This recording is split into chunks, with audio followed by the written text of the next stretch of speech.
નમસ્કાર મારા વહાલા ગુજરાતી મિત્રો, જાગો જોગી જાગો ચેનલમાં આપનું સ્વાગત છે. તો આજે આપણે વાત કરીશું કે મોહનું આવરણ કેવી રીતે હટાવવું. મોહના વાદળો તો આપણા જીવનમાં આવ્યા જ કરવાના છે, પણ જેમ સૂર્યની બાજુમાં વાદળ આવી જાય છે તો સૂર્ય ઢંકાઈ જાય છે, પરંતુ સૂર્યનું વાદળ આવવાથી સૂર્યનું તેજ ઓછું થતું નથી અને વાદળ આવવાથી સૂર્યમાં રત્તી ભાર પણ ફરક પડતો નથી. સૂર્ય તો એનો જ રહે છે. સૂર્યને અને વાદળને કંઈ જ લેવા દેવા નથી. બીજા નંબરે સૂર્ય સ્થિર છે, પોતે સ્વયં પ્રકાશિત છે અને વાદળ ચલિત છે. વાદળ તો આવે અને જાય, તેને સૂર્યને શું લેવા દેવા. તો એવી જ રીતે ખરેખર તમારી ચેતના સ્વયં શુદ્ધ છે, એના ઉપર આવરણ આવતું જ નથી, કારણ કે તમારી ચેતના સૂર્યના જેમ સ્વયં પ્રકાશિત છે.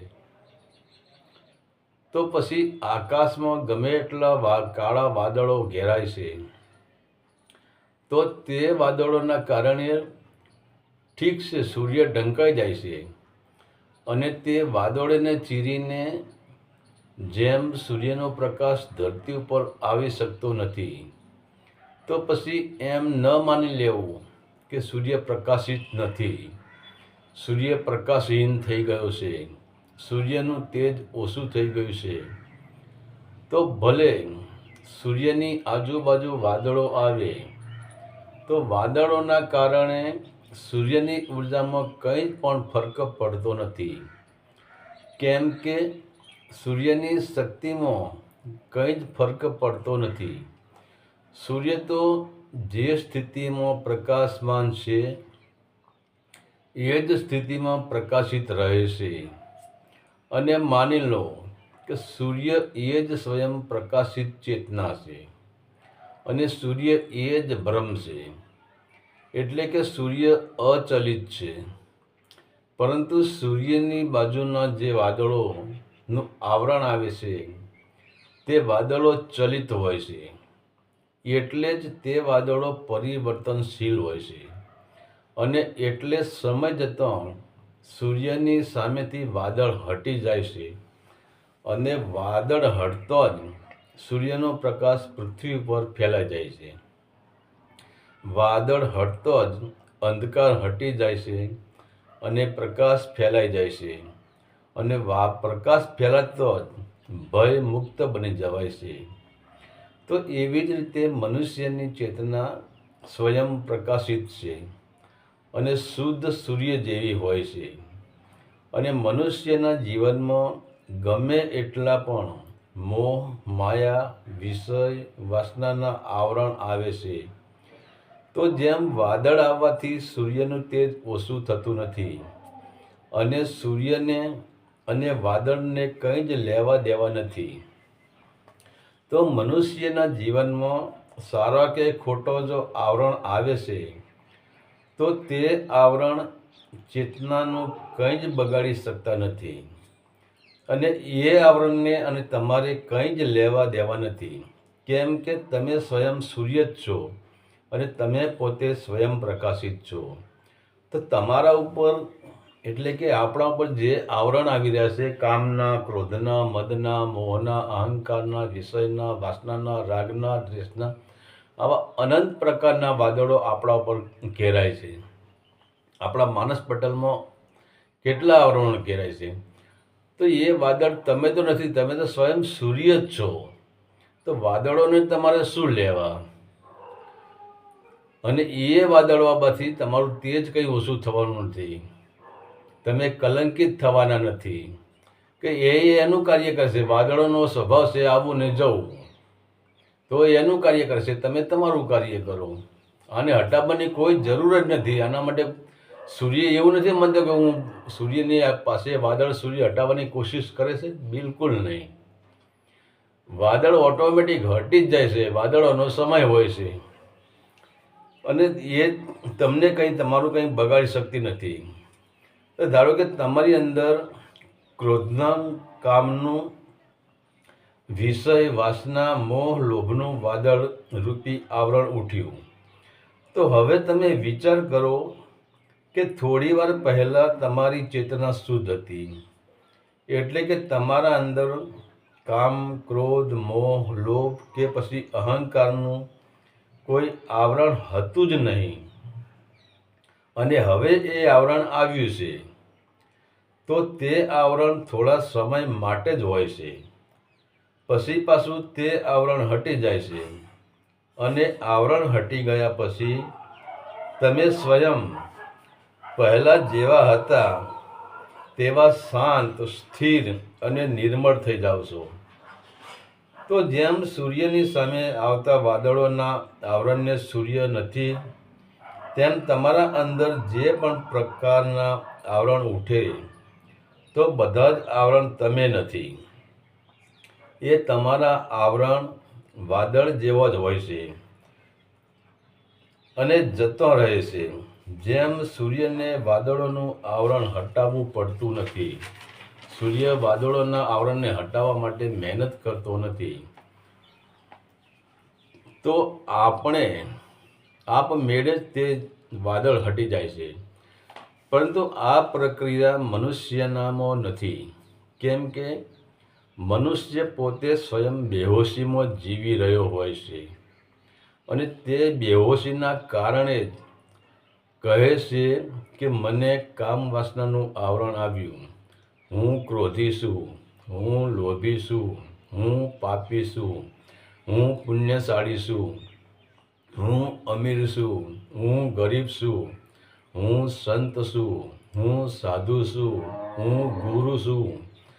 આ બધા જ આવરણ આપણને બેહોશીને કારણે સત્ય લાગે છે. અને આપણે એ જ બેહોશીના કારણે જ તે આવરણને પોતાનો કરી લઈએ છીએ.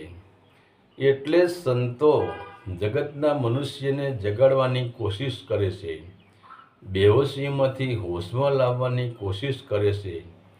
તો તે બેહોશી એવી છે કે આપણે જો કે ચોમાસામાં વરસાદ ચાલુ હશે અને આપણે છત્રી ઓઢીને બહાર નીકળીએ તો તમારા ઉપર વરસાદ થવાનો જ નથી. તો એમ ન માની લેવું કે વરસાદ બંધ થઈ ગયો છે. બસ તમારા માથા ઉપરથી બેહોશીનું છત્રીનું જે આવરણ છે એ આવરણને હટાવી લો તો વરસાદ તરત જ તમારા ઉપર થઈ જશે. વરસાદ તરત જ તમને ભીંજવી નાખશે. અને એ સાથે જ વરસાદ તમને ભીંજવી દેશે. તો જ્યારે કોઈ પણ પ્રકારનું આવરણ આવે તો હોશમાં આવી જાઓ કે હમણાં તો હતું જ નહીં અને આવ્યું ક્યાંથી. અને થોડી વાર પછી જુઓ કે હમણાં તો હતું જ નહીં, હવે આવ્યું ક્યાંથી અને હવે ગયું ક્યાં. તો હોશમાં આવીને વિચાર કરો કે આ આવરણ તે હું નથી. હું તો સ્વયં પ્રકાશિત સૂર્ય છું. તો ખરેખર આપણી બેહોશી, આપણી અજ્ઞાનતા, આપણો અંધકાર એ જ છે કે તમે તો તમારી ચેતના સ્વયંભ્રમ છે. એટલે કે તમે પોતે જ પ્રકાશિત છો, તમે પોતે જ સ્વયંભ્રમ છો. તમને કોઈ આવરણ નડતું જ નથી. પણ આવરણ ક્યારે નડે છે? તમને ક્રોધ આવ્યો તો તમને કે મેં ક્રોધ કર્યો.